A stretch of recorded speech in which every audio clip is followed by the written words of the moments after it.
મોંઘવારીનો bomb ફૂટ્યો.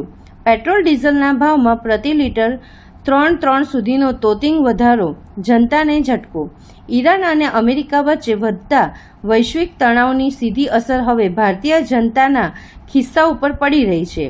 Middle East સંકટ વચ્ચે દેશમાં પેટ્રોલ અને ડીઝલના ભાવમાં મોટો ઉછાળો આવ્યો છે. ભારતીયો માટે આજની સવાર આંચકાજનક રહી છે. વૈશ્વિક સ્તરે ચાલી રહેલા યુદ્ધ અને તેલ પુરવઠામાં અવરોધના કારણે કેન્દ્ર સરકારે પેટ્રોલ અને ડીઝલના ભાવમાં વધારો કરવાની ફરજ પડી છે. નવી કિંમતો શુક્રવાર 15 મે 2026થી અમલમાં આવી ગઈ છે. ડીઝલના ભાવમાં થયેલા વધારાને કારણે ટ્રાન્સપોર્ટેશન ખર્ચ વધશે, જેની સીધી અસર જીવન જરૂરી ચીજવસ્તુઓના ભાવ પર પડી શકે છે.